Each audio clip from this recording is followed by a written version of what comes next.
This story is titled, When I Graduated, My Family Left Right After the Ceremony to Take My Brother Out for Sushi, even though it was my day. My dad said, he just got a job. That's worth celebrating. I said, got it. Enjoy the tuna.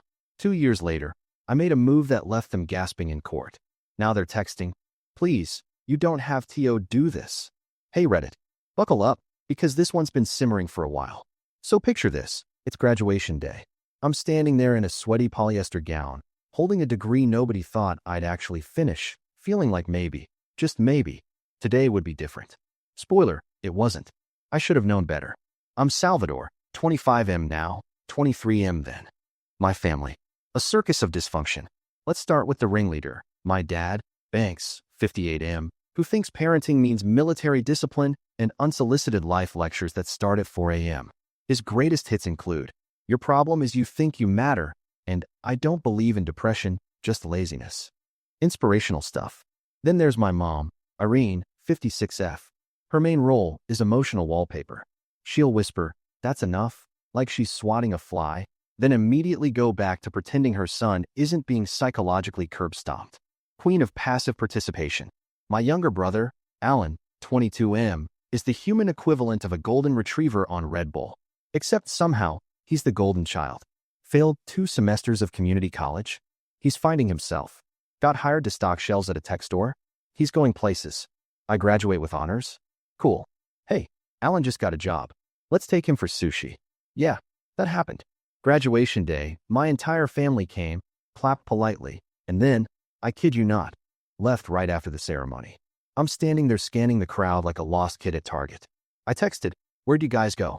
My dad responded, Alan got a job today. We're taking him out to celebrate. Like my degree was a minor inconvenience sandwiched between spicy tuna and tempura shrimp. I replied, got it. Enjoy the tuna. No drama. No scene. Just swallowed it whole with a side of wasabi-level rage. Went back to my apartment, ordered Taco Bell, and promised myself one thing. You don't get to treat me like background noise and still expect me to play the loyal son when it counts. Fast forward 2 years. I'm doing well. New city. Good job. No contact with the fam. Unless you count the occasional passive-aggressive text from Irene like, your brother misses you. As if Alan didn't once say, I was the prototype they screwed up before getting it right. But then something happened that cracked the whole rotten facade wide open, and I saw my opening. Let's just say, it ended in court. And the same people who once left me stranded in a cap and gown are now texting, please, you don't have to do this. Yeah, I really do. So 2 years after the whole abandon your kid at graduation stunt, I'd almost made peace with the distance. Almost. I had a solid job working in real estate records. Basically, I helped track property transfers, title disputes, inheritance stuff. Not sexy, but I was good at it. Quiet. Precise. The kind of job you do with headphones on and your middle finger aimed inward toward the people who said you'd never be anything. Then I got a call from my mom, which was weird because I had blocked everyone, but somehow she got through using one of those stupid scam-likely burner numbers. At first I was going to hang up, but curiosity kills logic every time. Hi, sweetie. She said like she hadn't ghosted my entire existence for the past 2 years. Your grandpa passed. We're dealing with the estate stuff. Could you come home for a bit? And just like that, we're talking probate court. Wills. Land. Assets. Turns out Grandpa Javier, who, mind you, actually liked me, left behind a decent amount. A 4-bedroom house and about 6 acres of land that had been in our family forever. Thing is, he never trusted my dad with it. Old man once told me, dead serious, if your father ever touches this land, I'll haunt his sorry ass into the dirt. I wasn't on the original deed, but I knew enough about estate law to know that with the right documentation, death certificates, transfer on death filings, intestate clauses, I could legally insert myself into the equation, especially since I was the only grandchild with a clean record, a job, and no history of accidentally driving a truck into a mailbox while high. Looking at you, Alan. I didn't respond to my mom's call. Instead, I pulled up county records. And that's when I saw it. A quiet little transaction filed 3 weeks after Grandpa's funeral. The land had already been transferred. Not to my dad. Not even to my mom. To Alan. They transferred it to Alan. Without telling me. Without even a text. The guy who once said out loud at a barbecue that I was like a support character in someone else's story was now the legal owner of our grandfather's entire legacy. I stared at the document for a long time. Then I laughed. Not the same kind. That breathy, unhinged laugh you let out when your last nerve finally snaps and decides to go on sabbatical. They'd done it again. My family had found a way to erase me, this time on paper. Legally. Officially. Like I never mattered. But they forgot something. I work in property law. I know how to fight this. And I will. You ever have one of those moments where everything slows down?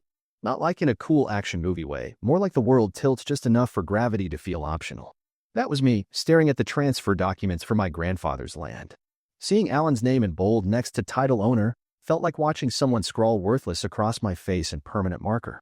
They didn't even pretend to involve me. Not a call. Not a heads up. Nothing. Just Alan, the discount Zac Efron of our bloodline, gifted 6 acres and a house because, what? Because he once managed to hold a job for longer than 4 months? Because Banks the patriarch decided, well, he's the golden child, might as well make it official? And what made it worse? The deed listed my dad as the filing agent, which meant this was planned, coordinated. A nice little family scheme cooked up while I was out here living like I didn't exist.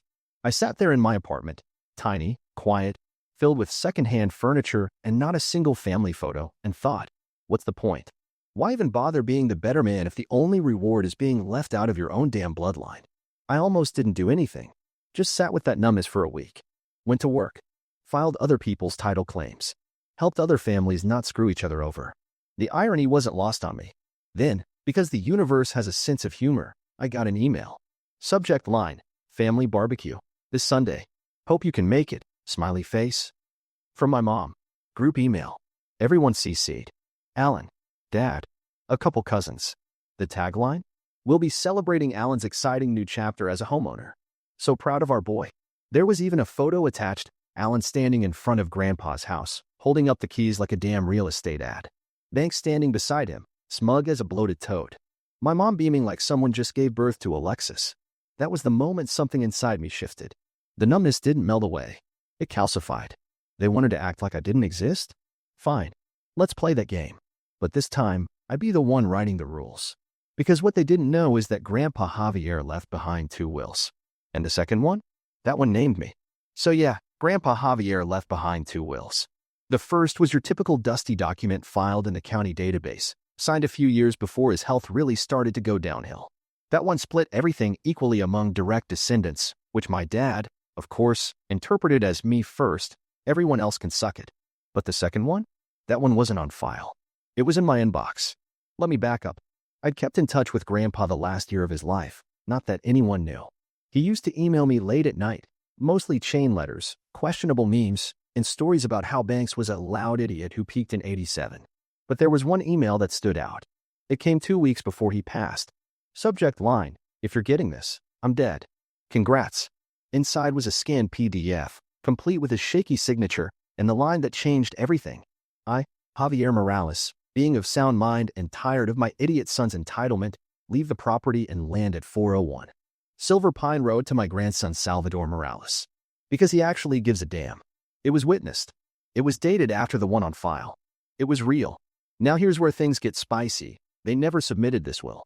My dad found it in Grandpa's stuff, probably read that line and thought, no, not happening.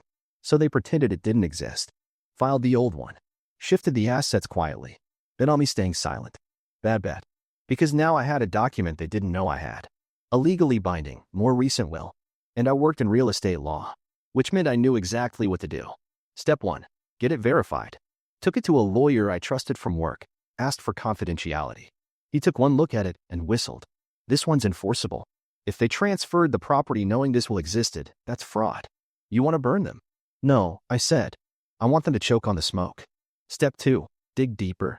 I started pulling all the relevant filings, transfer records, property taxes, even the loan Alan had taken out on the house 2 months ago.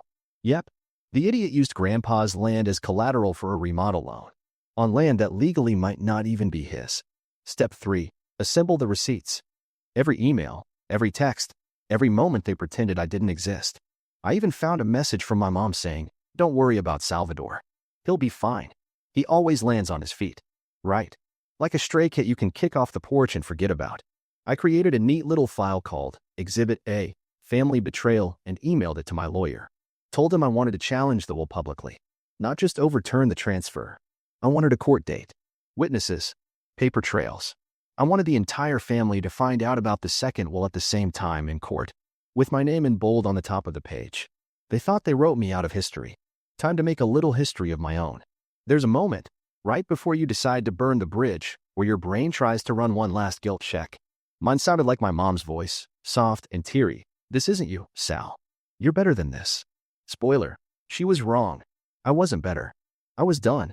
Once the second will was validated and my attorney confirmed we had a legitimate claim, I had a choice: quietly resolve it with the family, or take it to court and let them find out when the judge reads my name out loud. Guess which option I picked? The best part? I didn't even need to be dramatic. I just let the legal system do the heavy lifting. My lawyer filed a petition to challenge the property transfer and submitted the new will as evidence. Standard probate stuff, until you realize the second they saw my name on the docket, their whole little house of lies started crumbling. 3 days later, my mom texted, "Sweetheart, can we talk?" I left her on read. Then my dad called. "Voicemail, you're making a scene. This isn't necessary." "No, Banks. You leaving your own son's graduation to celebrate your other kid's part-time job? That was unnecessary." Alan sent me a gif of some dude crying in court. Real mature. He followed it with, "So you're really doing this? Over a house?" LMAO. I didn't reply. I just screen capped it and sent it to my lawyer for the evidence folder labeled, Alan, Exhibit B. Smug idiot energy. But deep down, I was vibrating, because I knew what this would do to them. See, the transfer they filed, illegal. The loan Alan took out using the property, fraudulent. If the court ruled in my favor, which it was already leaning toward, not only would the land revert to me, but Alan could be on the hook for tens of thousands. Want to know the cherry on top? That barbecue they invited me to? The one celebrating Alan's home ownership milestone? It was scheduled for the same weekend as our court date. So I RSVP'd by email. Can't make the barbecue. I'll be in court. See you there. I don't know what reaction I expected. Maybe denial. Maybe a rage text. But instead, I got silence. Cold, guilty silence. For the first time in my life, I was the one they didn't know how to handle. And it felt incredible. I wasn't trying to be cruel.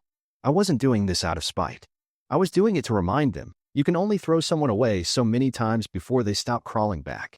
You raised a ghost? Now you get to be haunted. Court day. I showed up in a suit so clean and sharp it could have sliced Alan's ego in half. My lawyer, Mark, met me outside with a grin. Ready to drop the bomb? I nodded. No nerves. No second thoughts. Just a cold, coiled satisfaction. They were already inside when I walked in. Thanks, red-faced, lips pressed so tight he looked like a sunburnt balloon. Irene clutching her purse like it might protect her from consequences. And Alan, wearing sunglasses indoors, like some washed-up DJ who still thinks he's the main character. When the judge called the case, my name rang out clear. Salvador Morales, petitioner. You should have seen Alan's face. He blinked so fast I thought his contact lenses might file for early retirement. The judge asked the standard questions. Then it was time for evidence presentation. Mark pulled out the second will like it was Excalibur. Read the line that changed everything. Leave the property at 401 Silver Pine Road to my grandson Salvador Morales, because he actually gives a damn. You could hear a pin drop. My mom's jaw literally fell open. My dad muttered something under his breath that sounded like bullshit. Alan looked like someone just told him Fortnite's down forever. Their lawyer tried to argue it was a forged document, but then Mark pulled out the email timestamp from Grandpa's IP address. Then the witness statements. Then the notary's affidavit. Each one slammed on the table like another nail in the coffin of their little inheritance heist. It wasn't even close. The judge didn't rule that day. We had to wait a week, but I already knew. And so did they. After the hearing, I walked right past them. Didn't look at my mom. Didn't flinch when Banks muttered, "You're destroying this family." I stopped just long enough to say, "You destroyed it the day you left me standing alone in a cap and gown." Then I left. But the next 48 hours? They broke. First, Alan texted me, "Let's talk, man. We don't need court for this." Translation: he realized the loan he took out using Grandpa's land might legally be his problem now. Then Irene, "Please, Sal. You've made your point. Let's just move forward." And finally, Banks, the man who once told me, "You'll never amount to anything." His message? "We didn't think you'd fight back.